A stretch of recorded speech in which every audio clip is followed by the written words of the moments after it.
Hey guys, I'm gonna have to turn this down a bit. Okay, so yeah, in this little guide, I'll be covering just the pathing, and I'm not really in a real game, so I can just focus on doing things right, I guess. So you're gonna wanna sapling toss. Okay. Onto this part of the bush at exactly 1 minute. That way, it'll stay there for 30 seconds. I was late a bit, but it doesn't really matter that much. Usually your bot lane will be here to help you out and stuff. So yeah, that's probably gonna be, you're gonna get out with barely any damage taken. Most of the time. And you're gonna place this one here so you can pull it back a little bit. And if they stack, they deal less damage. So you're gonna wanna space them out a little bit. So yeah, and they just place another one right here, and now you can pull it back a little bit, and just keep auto attacking, and just place another one, and that should kill it. I'm pretty sure. Yeah. Okay. Now you're gonna want to take Q. Hit this one, bump them right back. Hit each one. Place this here. Also, I just made a little bit of a mistake there. They're not to attack this one. Pop a potion, but you shouldn't need it really. I can just pull this one back. Also, mana management is something I hear a lot of people have problems with, but I don't really. So I just hit them, trigger the red buff on all of these guys. And watch out for the timers since they suck out health. I mean, your Hunter's Talisman sucks out health. I mean, yeah, it makes you regen health. So yeah, do that. Hit them. Be sure to not waste. Jeez. Don't waste. Okay. Also, the thing you need to do is reset the buffs auto attacks with your Q. I didn't manage to do that there, but it doesn't really matter that much. Okay, and just smite it. And now you're gonna go for the crab. You're probably gonna, so your clear is pretty quick, I would think, since most of the junglers end up when the crab spawns.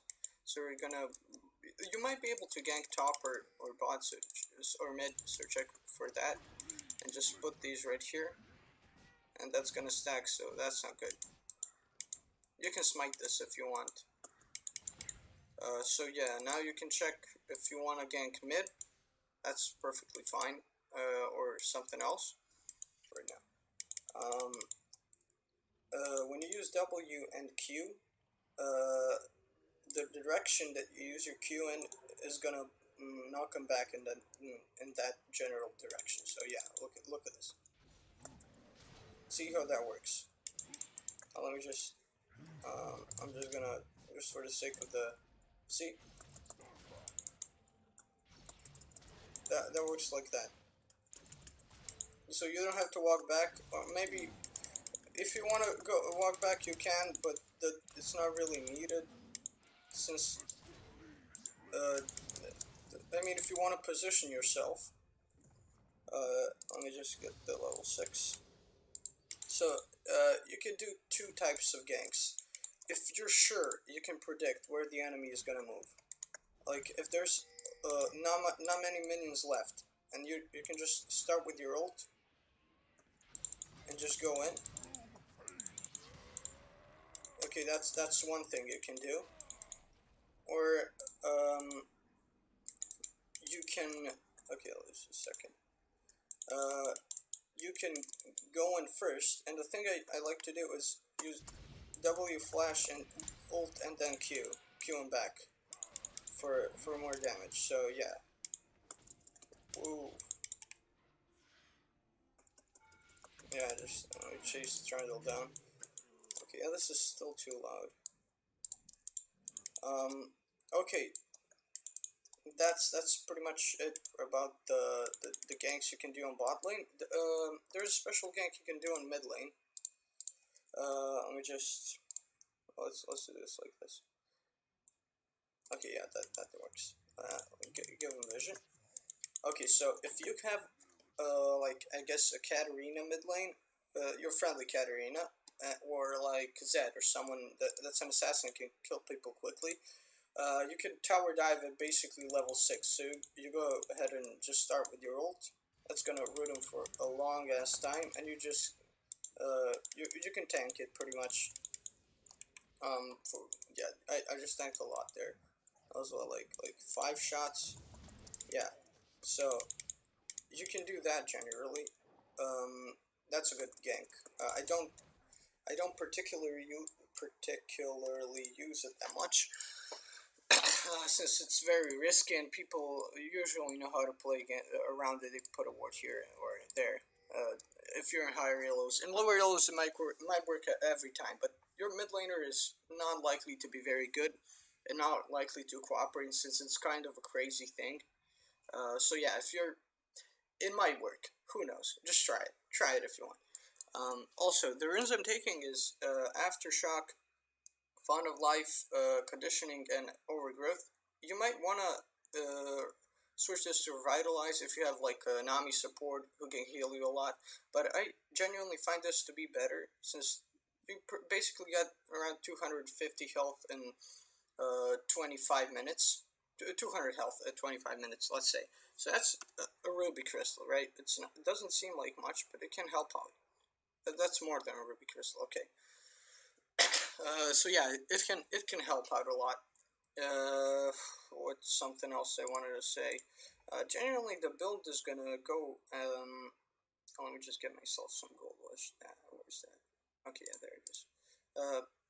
It should cost around 13,000 gold. The whole build, the full build. So you can go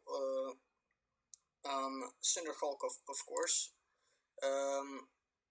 I take Frosty Smite since that one can trigger Font of Life easily, so my allies can heal off of it. Since I have a lot of health, this is going to be really good. So sometimes when you're playing a full AD team, you're not going to go Righteous Glory first item. You're going to go Dead Man's Plate. But since that gives more armor than this, and this genuinely just gives them more utility and a way to surprise your enemies, I guess. If you want to force ganks, if you don't want the enemies to get to the late game, you're probably gonna want to buy Righteous Glories. But this gives you better stats overall. So yeah, that's an option. But I usually go Righteous Glory, Spirit Visage, and then I usually finish off with these 2 items in that order, and a boot. Yeah, Ninja Stab, yeah, right. So the thing is, you see, I probably have a lot of, let me just, you're gonna have like 250, yeah, that, you see, it's pretty good resistances. So yeah, that's it. I usually do it like this, since it's easier for me to put this on 3. Also, you have another. Oh, oops. You have another 40 from this. So yeah, you're gonna have. Let's check. You're gonna have 273 armor and 248 magic resist. So that's good. That's really good. It's gonna negate like pretty much 77% damage. I'm pretty sure something like that. Also, some genuine tips that I want to say is put your sapling toss, especially if you have a blue buff, just toss it everywhere. Just since it actually deals a lot of damage when it stacks up. Let me just do this. So these are the spots you can throw them in. People usually pass through here. Also, here is also good there, but watch out, this is gonna hit the red buff. Right, so also this bush right here, but the crab might trigger it, so it's not really the best. Usually just put it here. Is it? Yeah. I don't know if this one actually gets in range for the crab, but yeah, you get the point.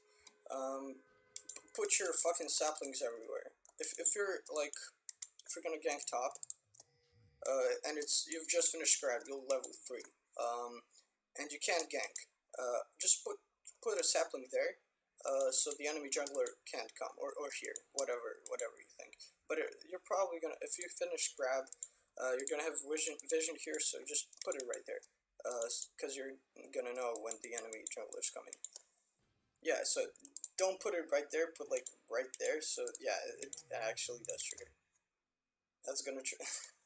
um, I don't know. Sometimes I put it there.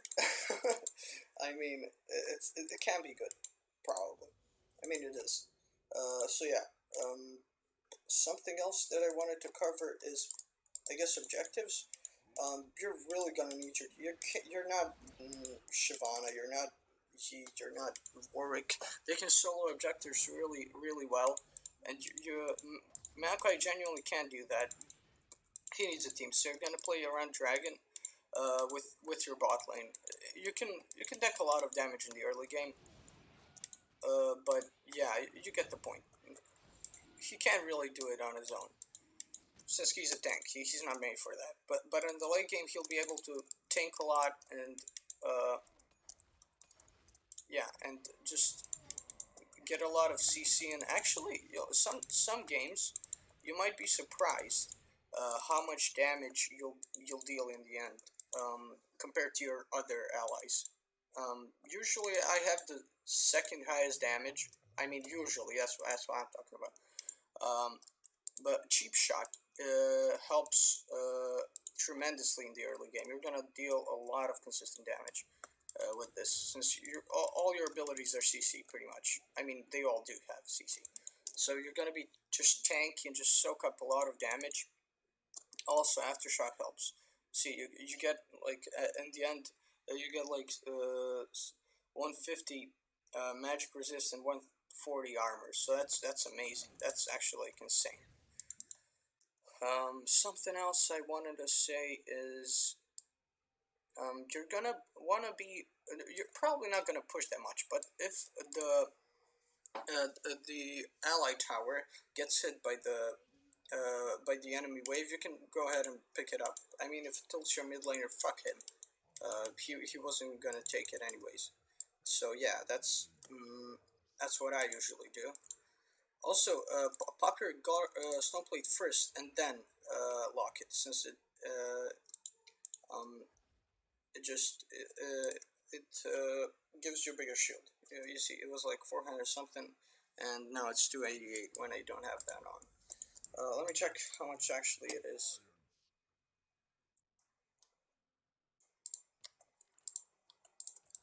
Yeah, okay, now we have, okay, so we're gonna get 100%. So that's, wait a second, 576. That's a lot. You can you can optimally shield your allies from 2.6k damage. That's probably not gonna happen. Generally, you're gonna close out the game at around the 30-minute mark. I usually just end the games really quickly, because I know how to play around pretty much every other jungler. Just you can probably win against some Yees, but also watch out for Twitch jungle. Not many people play that right now, but it's actually deadly for you. It just ended my 10 uh, um, just ended my 10 win streak, because he got too fat. He counter jungled me really well. I wasn't able to do anything. So yeah, watch out for that. Also, ban Yi every game, because you're gonna see him more than Twitch. But they're pretty much the same threat. It's really hard to play against them. You might be able to win against Twitch late game if your team is good enough, but no, you can't really win against the Master East, because he's just gonna shred your health like really quickly. So yeah. Also, some other forms of the build you can go for are,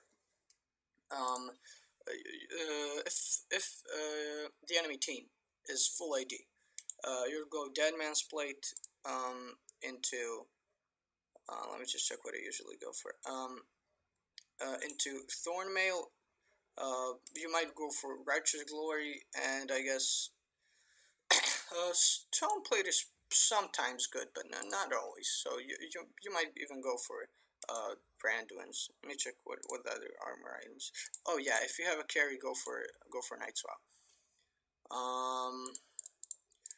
Okay, let's check something. And yeah, if the enemy team is really high on magic damage, you'll go for Spirit Visage, Adaptive Helm, Gargle, Stoneplate, and this.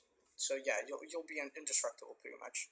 Also, you can I guess switch Adaptive Helm for Locket of the Iron Solari, but if they have a lot of consistent damage, this is gonna be great since uh, taking magic damage from a spell or effect reduces all subsequent magic damage from that same spell or effect by 20%. So that's pretty good against Teemo Mushrooms, an Eevee ult. Also, what's the item? I forgot what it's called. Let me just. No, it gives ability power. Leander's Torment, right? So that's another item that's really hard. Also, you're gonna get countered by Grievous Wounds. Yeah, that's really no counterplay to that. Just you can build Locket of the Iron Solari so you can soak up some damage, but it's pretty much impossible to play against that. Your team, you need to rely on your team to deal with the damage. You can't really, you're not gonna have much survivability then. Something also, yeah, you switch this up for Mercury Shreds. Let me check what else. Also, the reason I take Relentless Hunter is so I don't have to get, so I don't have to sacrifice a defensive boot to get boots from ability. It's pretty much the same thing. It gives decent movement speed, right? So yeah. Okay, I'm gonna get disconnected. Let me also buy wards. But you're not gonna need to buy that many since you have your E. But this is it's always useful to have one in your inventory if you have space and money. Also buy Elixir of Iron, of course. Something. Let's see what else. Also, I usually don't buy Frozen Heart, but it's really good against Twitch and Yi if you actually play against them sometime. But yeah, it's good. It's good. So yeah, you can rush it or go at it as like a third item or a second item. Let me check. Also, if you want to go ahead and just be really support-like, you can go for these items. Go for Knight's Wow first item, then go for Locket, Gargoyle, and you can probably grab a Redemption or buy something else that's really defensive. You can buy ZZ Rot at some point of the game. It's not going to be that bad. It might be a good purchase if you want to push a lot. Also, what's really important, you're fighting Baron, right? The enemy team is closing up right here. You can just pop your ult, and they'll be stopped instantly. These guys that come, usually people come from this part and then go there. So yeah, that's gonna be really good. And the same goes for if the enemies are coming for frame, just pop it right here, and then they'll. If you can predict their movement, you should be able to stop them really effectively. See how far that goes. It goes all the way to the Raptor camp. So yeah, that's great. Same goes for Dragon too, but this way it's kind of easier. You just yeah you just use it right here, and they'll pretty much have no choice. Or like you can go and use it like in that genuine general direction. That's pretty good too. Also, you can Maokai can dodge he can dodge the dragon, so that's gonna be important early game if you can time it well. See, I just did. Yeah, so you can do that, but it's gonna take some practice probably. Also, Maokai can dodge a lot of shit with his W.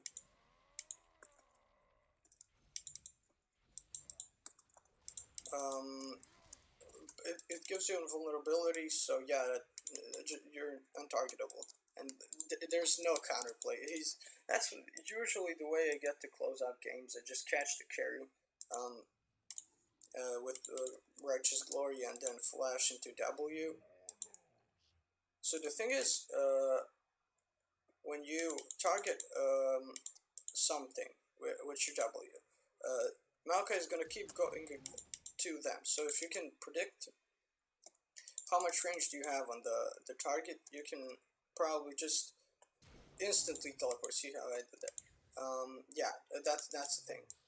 It can be really surprising, and there's literally no counterplay. You can just lock them up. So yeah, let me just.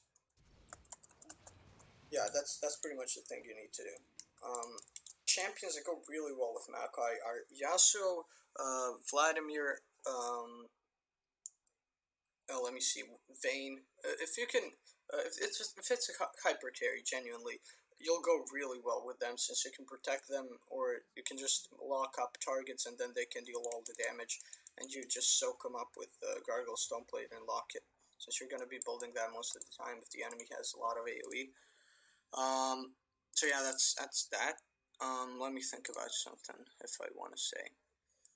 Um, oh yeah, you're going to be buying Abyssal Mask if your team has a lot of AOE magic damage, since it's not a big range. It's about that big, but it's good for since you're gonna lock up your targets and you're gonna deal more damage too. Doesn't matter that much, but yeah. See, I'm dealing a lot more damage than I was last. Yeah, so you get it. You get the point. Um, but your allies are gonna deal a ton of damage if the enemies are near you with this abyssal mask passive thing. So yeah, that's gonna be real. Also, so yeah, also this is the best chroma and the best skin by far, and this is the best ward skin definitely. So yeah, you're gonna. I bought this with Blue Essence in 2017 when the Blue Essence shop first came, and so you're gonna buy it. You must buy it with RP right now. So that's kind of a bummer, but I got it for 2000 IP. I mean IIP. Um, Blue Essence. So yeah, that's it. That's pretty much it. So yeah. Goodbye. Have fun and good luck, I guess.